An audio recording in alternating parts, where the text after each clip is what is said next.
using arbitrary frequency there. Where to put your electrode, that's also decided by the previous literature there. So whether you target any role of a very specific brain region there. But there has been a good body of evidence that in TACs they may have an impact on improving or even sometimes deteriorating certain tasks and performance there. But the problem was that if you want, all these results, they don't show that whether the brain responses change or not. They primarily, again, like neurofeedback, as I mentioned, they want to show that whether there is a change in the behavior.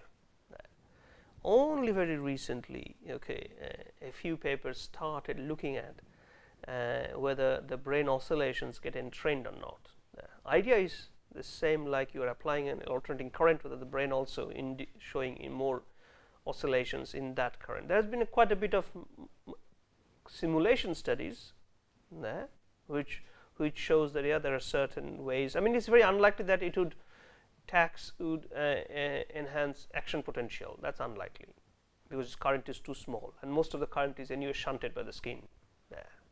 You possibly, if you apply 2 milliamps, possibly I would say 90% of the currents are not literally reaching the brain there. So it's all over the scalp and the skin. It's all kind of shunted there. But the ethical limitations, you cannot increase the current, so you have to stay with a certain limit. But the problem with showing or demonstrating that the way that the EEG oscillations change or not, because in order to show that, you have to have a recording of the EEG at the same time. So now, technological point of view, if you apply a stimulation and record the EEG from the same way, your recording would be very noisy. You literally, most of the systems cannot record the EEG while you are also applying current at the same location there. So it is quite difficult to do just because of the electronics. In order to compensate for that, some researchers did that pre and post. So we also did that, recording EEG before the stimulation and then EEG after the stimulation, and to see whether any changes. But then only you can check whether if there is an effect which outlasts the stimulation period there. Only 2 studies I know they have started, or they showed that the cortical oscillations can be entrained by simultaneously. Then oscillations show changes when it's stimulated by the TACs there. And the main problem even with those is I would say, although it's very interesting findings, because even if you manage to record, nowadays there is one system which can record simultaneously EEG as well as giving stimulation, but your record would still be noisy, very contains artifacts. So now we know how to get rid of the blink artifacts, but still there is no clear consensus yes how we can, or what would be the artifact characteristics, how to get rid of those artifacts from the brain signal out of stimulation there. So it's a kind of very preliminary stage, but there is no doubt that it has certain promise there, and there has been some very nice elegant study that shows suppose in the sleep, if you get very low current, the current at very low frequencies there, especially in the delta wave, the researchers found that the participants' memory performance increased. We know, as I mentioned, the sleep consolidates, memory consolidation.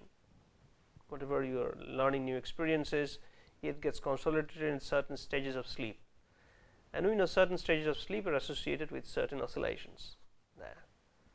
So the researchers stimulated or applying small current in a very low frequency during the sleep, and that really helps you're retaining memory there. Or another one which is kind of more interesting, that briefly if I recall, the during sleep participants at a certain stages they get a gamma frequency, I mean the current stimulation gamma frequency, but mainly the prefrontal cortex. And guess what? Then you are more likely to remember the contents of your dream. There. So it's a kind of crazy things. It's a kind of, when it published in Nature, it causes a lot of excitement there because it's a. I mean, it shows there is a certain ways you somehow can almost mess up with your brain in a very intuitive way. But we still do not know, to be honest, a precise systematic explanation. And also there are, to be honest, big controversies whether it can really change or have a systematic impact on the performance.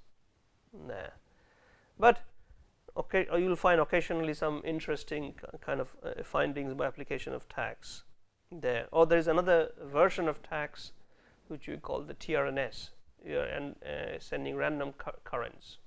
Sorry, I don't say random currents. Currents at a random frequencies, with random frequencies. Frequencies varies over a wide range. And that has implications because those TRNS has been shown to excitable at the both electrode sides. Because if you apply a DC current, one side you are exciting, another you are suppressing there. So if you get an effect, you do not know whether the effect you get by excitation or by suppression in certain brain regions. If you apply TRNS there, then you get an excitations at the both sides there.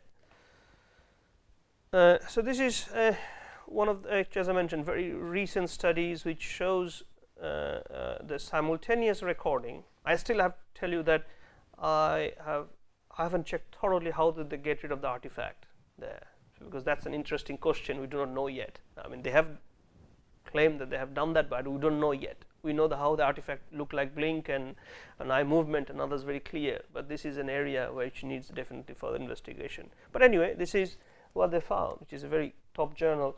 They published the paper that when the sham stimulation, means when the participants are not getting stimulation, versus the stimulation conditions, this is the pre-stimulation, during stimulation, and the post-stimulation.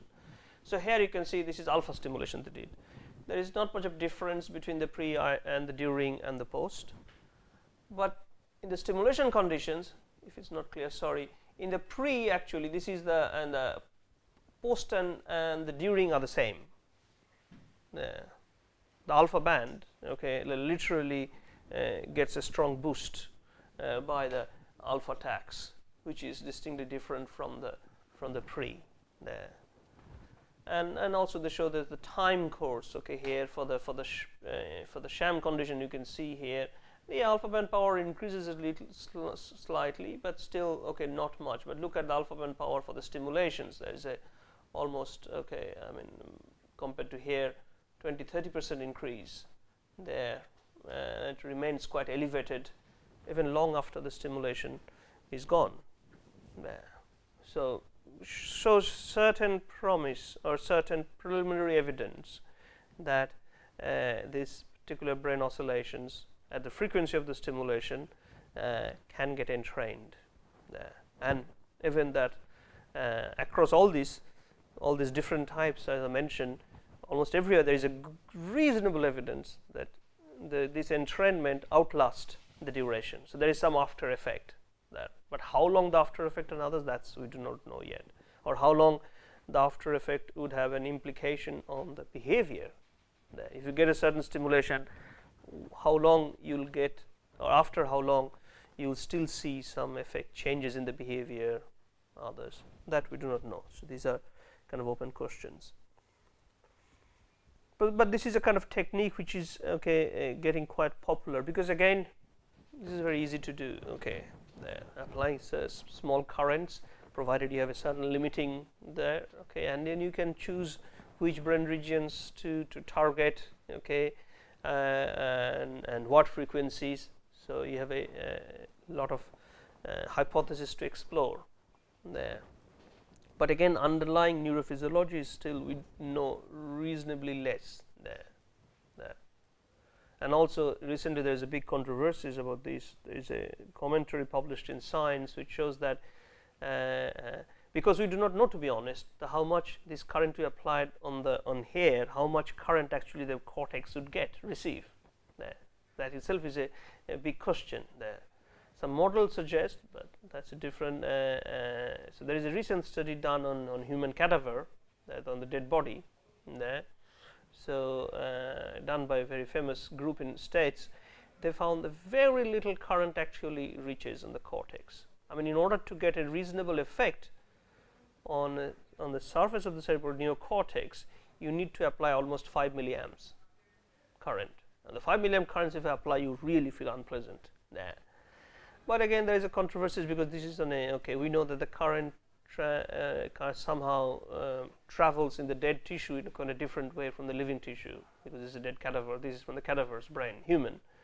We know that how reasonably idea that how it if you apply and the current, suppose in a mouse or ferrets, that you can reasonably know. But all the make difference because their brains and the skull thickness and the CSF and all others different from us there, and that makes a big difference. That actually how much current your cortex would get and how deep it would go. TMS, you have a reasonably better idea there. Yeah, because there you can model pretty reasonably nicely that if you apply a strong magnetic field and then usually it goes around 1.5 to 2 centimeter deep there. But for the TACs and other electrical stimulations, it's kind of big debate that the how much whether or how much current or how much it would reach finally the brain or how deep it would go there. But yes.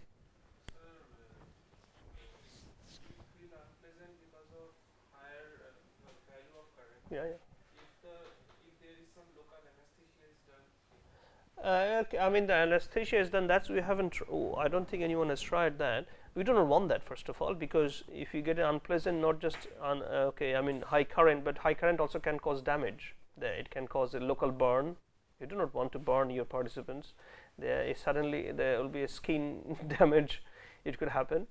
So I understand we can possibly locally anesthetize, may have removed this potential problem of they would report, oh sorry, my head is burning there. So that might help, but there is ethical considerations there, because depending also on your shape of your electrodes, because if you put a too small electrodes, then naturally you are more likely to increasing the chance of burning literally there. So usually you put a bigger electrodes, but the problem with the bigger electrode is if you have a bigger electrodes, then naturally your effect would be more diffuse on the brain there, but you are targeting specific brain regions. So it's a lot of trade-off for that. I mean I avoid this because if you're interested in those, then you can look into the literature, because this is primarily about whether it can induce brain oscillations or not, or it can entrain. Cadavers. Yeah, the cadaver study caused a bit of controversies there. Okay, controversy in the sense of because there is a big field actually has been emerged who working on brain stimulation there, which has some potentials definitely, but again I would say more systematic effort should be made to link with the actual neurophysiology rather than whether it works or not there. So I have a similar criticism like neurofeedback I made, although I personally also use brainstem as well. Some of my students do because it's very easy to do. Once you have, I mean the more difficult part in brainstem is to come up with a good experimental paradigm, control paradigm, so that you have you can interpret in a cleaner way. So we had to put more, whenever we design a brainstem or want to do brainstem study, we focus more on the experimental design aspect. Yeah, sure. Yeah, if we anesthetize locally in some part of the brain, will that anesthetize? Well, there is no point of anesthetizing brain. Brain has no pain receptor. Brain cannot experience a pain. Yeah. Anesthetize on the skull. Will that affect on the brain also? I mean, as I mentioned to you, okay, the brain has no pain receptor there, so you cannot. I don't think it would have much of an impact on the brain there, okay, because it cannot experience pain on its own there. So the brain has no pain receptor. So that's why the pain is a subjective perception. You can often it's also considered a kind of, I mean, which is evolutionary very important. It's an illusion, but it's evolutionary very important there.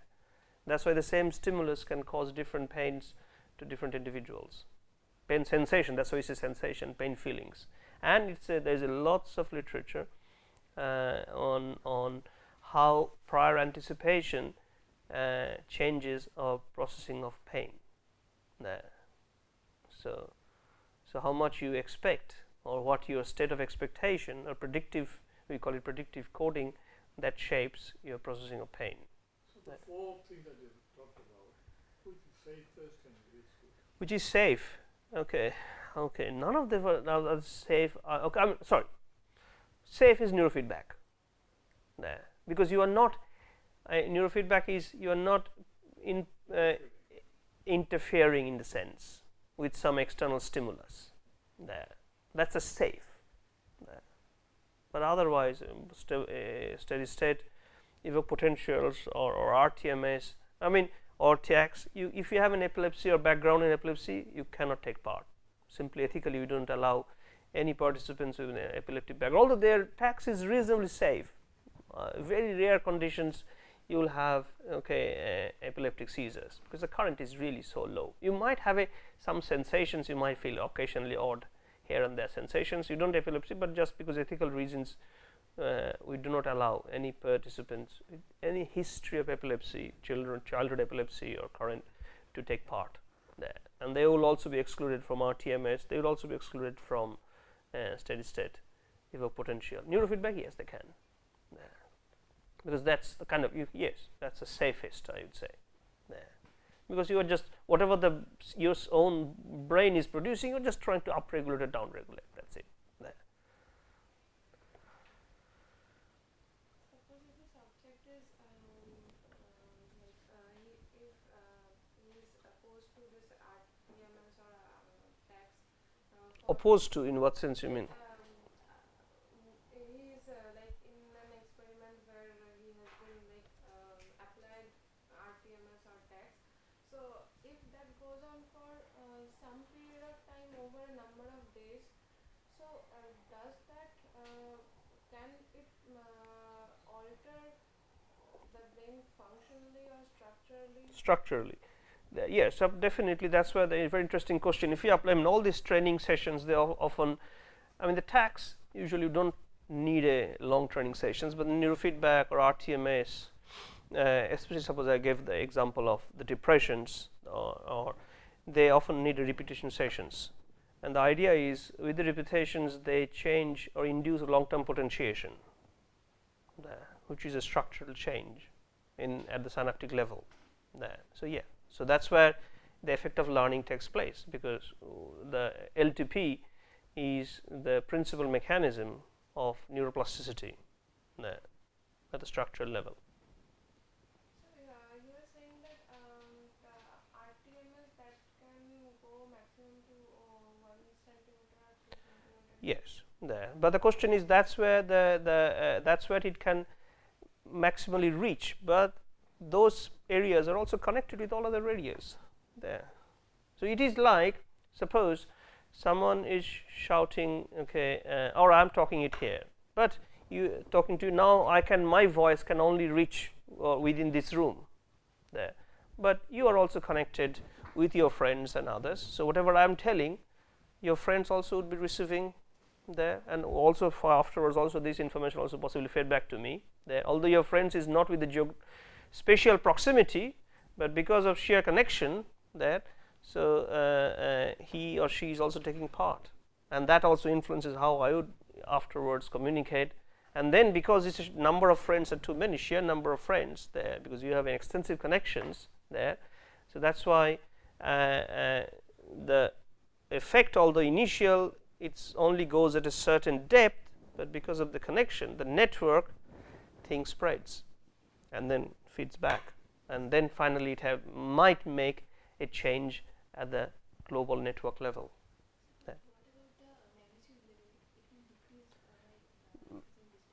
That's because of, yes, surely it decreases in distance, but that's about the initial and the field or initial current there. But how you gonna interact with your friends there, that has nothing to do with the distance there. Once you reach a threshold there, once you have received the stimulation, but then you start communicating there. It's surely that if you are at the boundary of this where the effect would ride, the people beyond you would not be able to hear there. but it's all about, because of the extensive connections, the effect or excitation does not stop at the spatial boundary there, because with time it propagates, and then with feedback the changes spreads all over the brain. I didn't show you, I mean, this, since you mentioned, if you apply, say, suppose very simple example, I mean, this here I didn't talk about, suppose simple TMS pulse, which is only for a few hundred microsecond, right?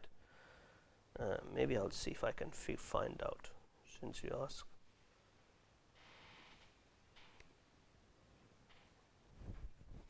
Just give me a minute if I can find the slides. That's the thing. Might have the slides. The how the stimulation propagates in the brain.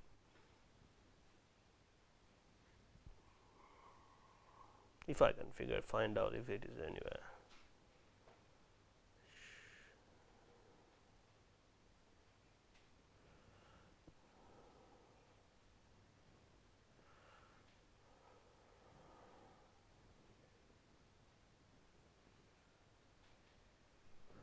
Okay, so this is a TMS pulse, just a magnetic stimulation applied on primary motor cortex on the left.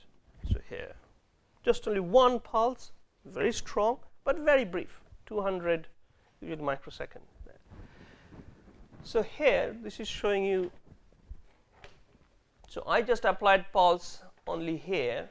Within 7 milliseconds, this area is activated. Almost is crosses to other hemisphere. So I applied pulse here. Around 11 millisecond here. 24 millisecond, the effect comes back to its original locations there.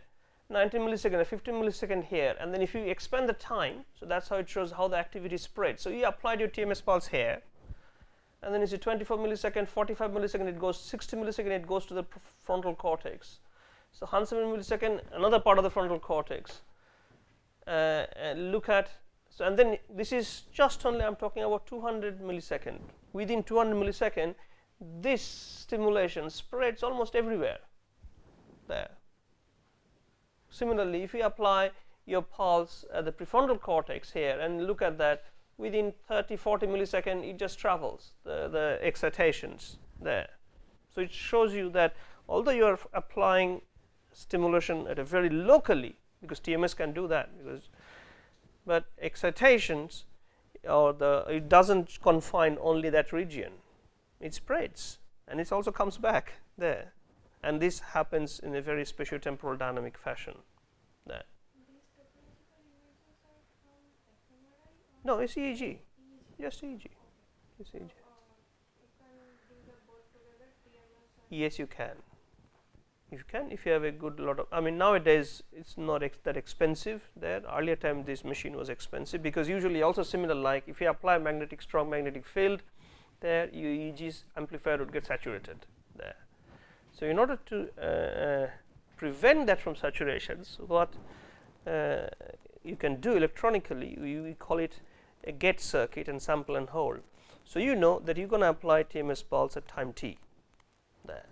So just before, a few milliseconds before you're going to apply your TMS pulse, you detach your electrically or isolate your EEG signal from your TMS, and then you just switch off your EEG signal very briefly, electrically switch off kind of, and then after then TMS pulse applied, and then within a few 10-15 milliseconds you switch it back on the EEG machine.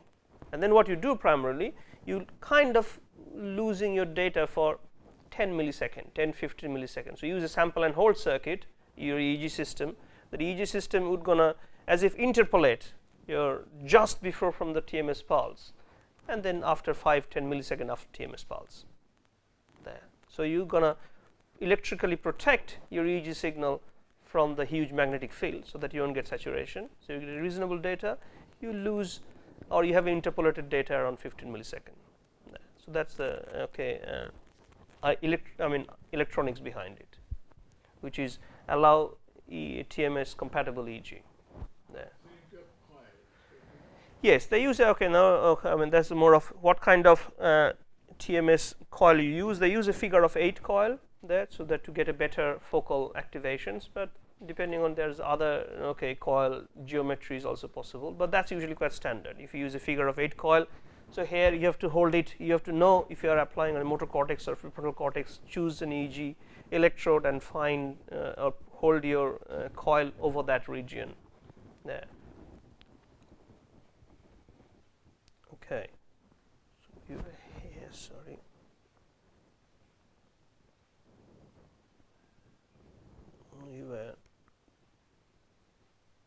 We were at the tax.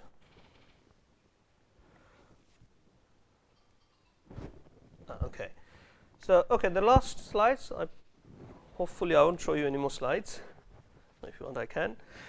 So overall, these different types of ways to improving oscillation show some preliminary evidence. I would still say preliminary evidence, because still there's a lot of ifs and buts and other to remain resolved. I mean, to be resolved. But nevertheless, some preliminary evidence demonstrate that it might be possible to modulate some endogenous brain oscillations, and also possible to control on your own there. So principally, it somewhat paves the link between the causal role of specific brain oscillations and oscillation patterns, and in cognition and perception, or in impairment, in terms of brain impairment there. Another one which I didn't talk about, also not many people talked about there, because although we are stimulating, suppose, a 10 Hz there, we know that yes, 10 Hz oscillations would increase, but it also have an impact on other frequencies as well there. So how this information would eventually consolidate how the hierarchies of brain oscillations are formed there. And the last one, which is not studied but kind of interesting, that this, if you want to put this aspect of broader framework of oscillations there, suppose we know, I mean, you're talking about the brain oscillations, but we know oscillations is a kind of in the body, it has in manifested in various ways. You can use oscillations by your controlled breathing there. To be honest, we don't. I mean, some aspect it is explored by meditations, but we do not know yet whether if you do controlled breathing, your regular oscillarized kind of oscillated breathing, how much it might have an impact on the brain there, or there is certain oscillatory mechanisms in the metabolic systems, suppose in the gut there, and that is, we know very little there. But interestingly, in the gut, there is you call it the gut-brain contact there. So the idea is the chemicals, state of the chemicals in the gut, that also controls the brain responses there. But I mean, there are some reasonable suggestions, but we know very little evidence. We don't have very little evidence there. So in a sense, that if you can induce oscillations in other bodily functions there, so how those induction, how that can modulate or moderate brain oscillations. So that's kind of the future research, I would say. Okay, so I will stop here. Yes.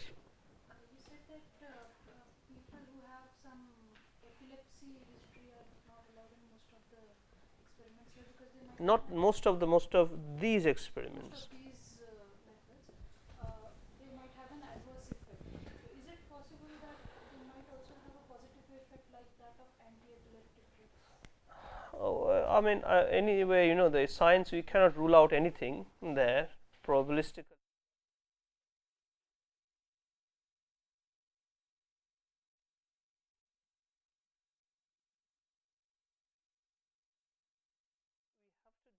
To understand how an epileptic brain would react to this kind of stimuli, which you did long back, 15, 16 years back. I showed you some example, if you remember, that how recording MEG response from young children who suffer from epilepsy, when how they respond to flickering, because there we wanted to understand how an epileptic brain compared to a healthy brain, how they respond to this difficult situation when we stimulate their brain.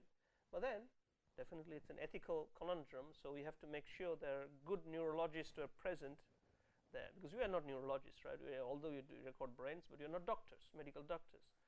And not only medical, you need a specially trained the clinicians to be present at the time of recording, so that you make sure that you not inducing any epilepsy, so that you can stop your recording anytime the clinicians think no, it is becoming too dangerous there. So the problem is, the point is, yes, for obvious ethical reasons we exclude in standard cases laboratories, because we are not doctors there. And when you have a clinical aim or working in the clinical settings, then you have to work with the patients, then you can use some of the techniques in also in the epileptic patients. For example, so showing flickering is used in almost any hospital neurology clinic. If you want to go there, if they want to measure your brain rhythms, they will show all possible flickering, all because not just flickering.